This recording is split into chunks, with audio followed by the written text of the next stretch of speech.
Discípulos, siguiendo los pasos del Maestro, con Josué Sánchez. Un saludo y que el Señor os bendiga. En los 3 programas anteriores estuvimos comenzando una serie que nos ha llevado hasta el programa de hoy y en los cuales estuvimos hablando de nuestro adversario el diablo y vimos brevemente las estrategias que él utiliza contra nosotros. Hoy vamos a concluir con este asunto viendo cómo permanecer firmes y luchar contra el enemigo de nuestras almas, para que no gane ventaja alguna sobre nosotros.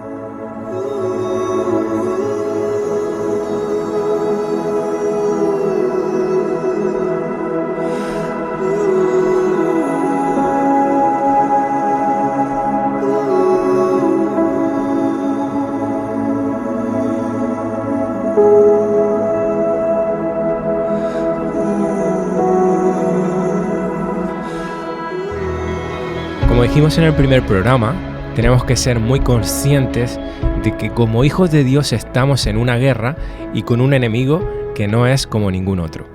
Tanto es así que se han escrito cientos de libros acerca de la guerra espiritual. Entre ellos encontramos unos pocos que están bien contextualizados bíblicamente, pero en cambio encontramos que la gran mayoría de estos libros están fuera del contexto bíblico y enseñan cosas que la Biblia no enseña realmente. Esto tristemente es algo muy común a nivel general, uno por falta de conocimiento bíblico del que escribe y 2 porque tenemos la lamentable tendencia a interpretar la Biblia de manera que diga o apoye aquello que yo ya creo o aquello que quiero que diga. A eso técnicamente se le conoce como eisegesis, que no debemos confundirlo con exégesis, que es la manera correcta de interpretar la Biblia. Pero de esto ya hablaremos en otro momento.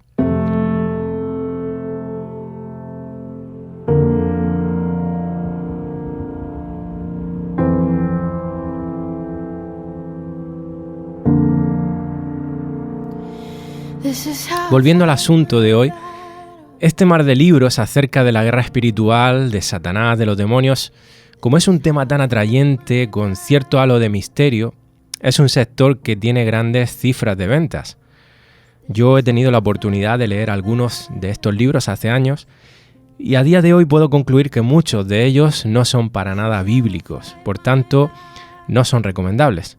Y lo triste es que te das cuenta de que algunas famosas editoriales cristianas no tienen filtro y los publican.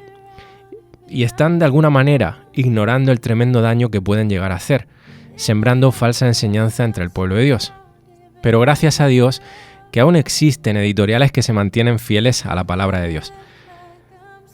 Por culpa de muchos de estos libros y también de predicadores que por supuesto enseñan estas cosas por todos los medios posibles, redes sociales, YouTube, etc., pues he observado un énfasis constante en una gran parte del pueblo evangélico por todo el mundo de darle una mayor importancia a Satanás de la que tiene, sobreenfatizando su poder de manera que llevan a los cristianos a pasarse la vida reprendiendo demonios. Me resfrié, reprendo todo espíritu de enfermedad. Me caí al suelo, reprendo todo espíritu de tropiezo. Se me perdieron 50 euros que llevaba en el bolsillo, te reprendo espíritu de pobreza. Y al final te das cuenta de que las oraciones de estos cristianos se convierten en una constante lucha para reprender a Satanás y arrebatarle, quédate con esa palabra, arrebatarle lo que les ha robado. Esa palabra está tan mal usada, está tan mal interpretada, pero bueno, en otro programa tendremos la ocasión de hablar más tranquilamente acerca de esto. Al final nos encontramos cristianos que en vez de descansar y confiar en Dios y saber que estamos bajo su cuidado y protección y que en Él tenemos todo cuanto necesitamos para vivir una vida que glorifique su nombre, pues viven obsesionados con Satanás y con los demonios. Como suelo yo decir habitualmente, ese estilo de vida y oración es la de alguien que ve demonios hasta en la sopa. Y esto realmente es triste y es muy desgastante tener una perspectiva así de la vida, porque no es lo que Dios nos enseña en su palabra. La Biblia nos enseña algo muy diferente. Fíjate lo que dice en Santiago 4:7. Dice, someteos a Dios, o dicho de otra manera, depende de Dios, permanece en Él, permanece unido a Cristo en comunión íntima con Él, en obediencia, en sumisión. Y luego dice, resistid al diablo y huirá de vosotros. Qué simple este versículo, ¿verdad? Vamos a desarrollarlo un poquito.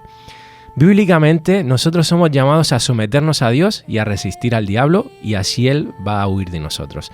La Biblia no nos enseña a hacer largas sesiones de intercesión en donde reprendemos demonios de todos los colores, de todos los olores, o de que en nuestras oraciones personales andemos batallando contra Satanás a grito pelado, como se suele decir aquí coloquialmente. Tampoco nos enseña a subirnos a los montes más altos de nuestras ciudades a reprender a las potestades del aire. Lo cierto es que cuando la Biblia nos habla de reprender a un demonio, es en referencia a libertar a los incrédulos en el caso de que estén oprimidos o poseídos por Satanás. Esto es lo que vemos en los evangelios, esto es lo que vemos en la Biblia. Eso era lo que hacía Jesús y lo que hicieron sus discípulos. Jesús no enseñó a los suyos que tenían que reprender a Satanás en todas sus maquinaciones contra nosotros. Por supuesto que los apóstoles tampoco enseñan eso en las epístolas, y en ningún momento vemos que la iglesia primitiva actúe de esa manera.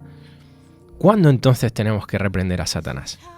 En el contexto del evangelismo, cuando guiados por el Espíritu Santo seamos conscientes de que esa persona necesita liberación, que está cautiva por demonios.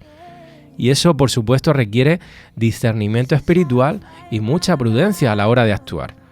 Cuando hablamos de evangelismo, de hecho, nuestra tarea es simple y llanamente la de predicar el evangelio, porque la palabra por sí misma tiene poder para libertar las vidas, ya que el Espíritu Santo es el que trae la convicción de pecado y liberta las vidas. Fíjate lo que dice en 2 de Timoteo, capítulo 2, versículos 24 al 26. Porque el siervo del Señor no debe ser contencioso, sino amable para con todos, apto para enseñar, sufrido, que con mansedumbre corrija a los que se oponen, por si quizá Dios les conceda que se arrepientan para conocer la verdad y escapen del lazo del diablo en que están cautivos a voluntad de él. Fíjate que está hablando de personas que son incrédulas. Dice que con mansedumbre corrija a los que se oponen. Así que la misma palabra, hermanos, dicha con amor, es el Espíritu Santo el que se encarga de libertar las vidas. Amén, no es porque nosotros andemos reprendiendo demonios y haciendo lucha contra Satanás. Ahora sí que tenemos que estar conscientes de que hay situaciones donde se requiere de esa liberación espiritual por medio de el reprender los demonios, la autoridad que el Señor nos ha dado a nosotros, pero tenemos que discernir espiritualmente cuándo tenemos y cuándo no tenemos que hacerlo. Ahora bien, volviendo a lo que hemos leído, en Santiago 4:7, quiero explicar lo que significa resistir al diablo. Fíjate lo que dice en 1 de Pedro, capítulo 5, versículos 8 al 9. Dice, sed sobrios y velad, porque vuestro adversario el diablo, como león rugiente, anda alrededor buscando a quien devorar, al cual resistid firmes en la fe. Nuestro enemigo no es visible a nosotros, así que pues no podemos simplemente observar su accionar. Podemos conocer sus estrategias porque en la palabra nos trae revelación acerca de ellas y las hemos visto en los programas anteriores, así que podemos conocer hasta cierto punto la forma en que Satanás actúa en líneas generales. Pero la forma en que específicamente lo está haciendo en cada momento no es siempre visible para nosotros, y en la mayoría de las ocasiones, debido a nuestra carnalidad, ni siquiera somos capaces de discernirlo, porque de hecho ni siquiera somos capaces a veces de discernir nuestro corazón. El único que es capaz de ver todo lo que Satanás planea y hace en contra nuestra es Dios, quien conoce por completo los movimientos e intenciones del enemigo. Así que la única forma de batallar contra nuestro adversario, el diablo, es dependiendo totalmente de Dios, o dicho de otra manera, siendo sobrios y velando. ¿Cómo? Firmes en la fe, como bien nos dice Pedro. ¿Y qué significa esto de resistir al diablo? Pues si vamos a Efesios 6, versículos 10 al 13, lo quiero leer en la traducción lenguaje actual porque me gusta mucho cómo lo detalla. Dice, finalmente, dejen que el gran poder de Cristo les dé las fuerzas necesarias. Protéjanse con la armadura que Dios les ha dado y así podrán resistir los ataques del diablo. Fíjate que dice resistir, porque no luchamos contra gente como nosotros, sino contra espíritus malvados que actúan en el cielo. Ellos imponen su autoridad y su poder en el mundo actual. Por lo tanto, protéjanse con la armadura completa. Así cuando llegue el día malo, podrán resistir los ataques del enemigo y se mantendrán firmes hasta el fin. Así que la forma de resistir, y esa es la clave, al diablo es con la armadura completa. Y es muy importante que sea completa, por supuesto, porque si no, Satanás tiene por dónde influenciar nuestras vidas. Por supuesto que Pablo está hablando acá en un lenguaje simbólico o metafórico, pero quiero que terminemos de leer hasta el versículo 18 aquí en Efesios para poder hacer algunas observaciones. Vamos a leerlo en la Nueva Traducción Viviente, lo que nos resta, porque hay varios detalles que enfatiza mejor que otras traducciones. Dice en el verso 14: defiendan su posición poniéndose el cinturón de la verdad y la coraza de la justicia de Dios. Pónganse como calzado la paz que proviene de la buena noticia, a fin de estar completamente preparados. Además de todo eso, levanten el escudo de la fe para detener las flechas encendidas del diablo. Pónganse la salvación como casco y tomen la espada del Espíritu, la cual es la palabra de Dios. Oren en el Espíritu en todo momento y en toda ocasión. Manténganse alerta y sean persistentes en sus oraciones por todos los creyentes en todas partes. Así que, si nos fijamos, la misma Escritura es muy clara al respecto de lo que aquí nos quiere transmitir. Nosotros resistimos al diablo, nuestro adversario, con la armadura de Dios. Y cuando nos vestimos de esa armadura que Dios nos ha dado, tenemos que ser muy conscientes de que los elementos de nuestra armadura son de defensa, porque la batalla pertenece al Señor y no a nosotros. De ahí el hecho de que debamos resistir. Te encontrarás, como he dicho al principio, que muchos libros pseudo-cristianos te hablarán de que tenemos que conquistar en una lucha encarnizada contra Satanás. Pero esto no es así. Nosotros hemos sido llamados a resistir al diablo. Dios es quien lucha por nosotros y solamente en Él está la victoria.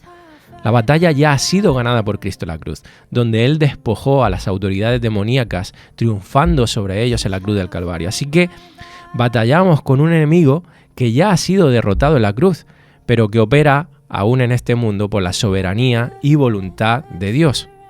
El diablo, recuerda, no puede forzarnos a hacer nada. Somos nosotros los que decidimos en cada momento a quién vamos a escuchar, a quién vamos a servir, a quién vamos a obedecer. ¿A Dios o a las mentiras del enemigo? ¿A Dios o al mundo? ¿A Dios o a la carne? En cuanto a lo que enfocamos como ataque, como soldados de Cristo, como ejército del Señor, es básicamente al ser sal y luz, al predicar la palabra, predicar el Evangelio, vivir para la gloria de Dios. Y el que produce los frutos es Dios mismo, ni siquiera en eso tenemos mérito, hermanos. Pero volviendo a la armadura, se podría resumir en cada uno de sus elementos que hemos leído como un renuevo en nuestro ser interior con la palabra de Dios y en oración. El cinturón de la verdad que ciñe al resto de la armadura viene a hacer referencia a que toda nuestra vida esté sujeta a la palabra de Dios, la cual sostiene todo. La coraza es la justicia de Dios impartida sobre nosotros. Somos justos porque el Señor nos hace justos y no por nuestros méritos. El calzado de la paz es vivir por el Evangelio y para el Evangelio, enfocados en nuestra misión y recordando que el Evangelio es lo que nos da identidad y propósito en esta vida, es nuestra misión.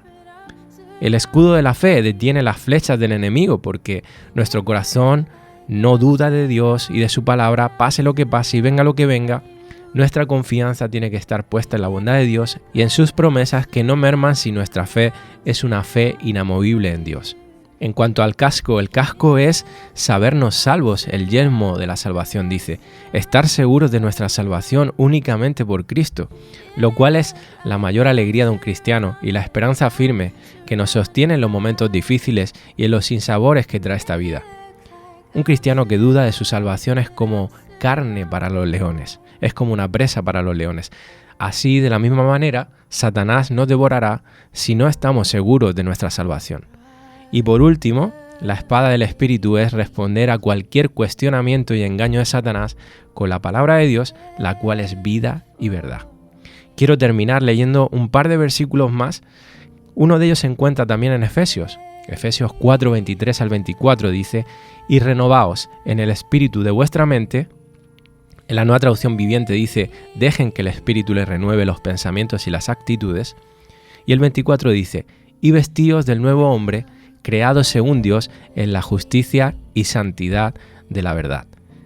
Y en 2 Corintios 10, versículos 3 al 5 dice: pues aunque andamos en la carne, no militamos según la carne, porque las armas de nuestra milicia no son carnales, sino poderosas en Dios para la destrucción de fortalezas, derribando argumentos y toda altivez que se levanta contra el conocimiento de Dios y llevando cautivo todo pensamiento a la obediencia a Cristo.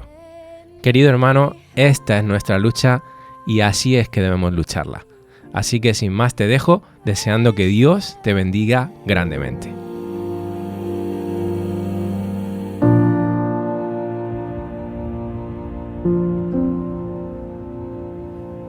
This is how I fight my battles. This is how I fight my battles. This is how I fight my battles. Yeah. This is how I fight my battles.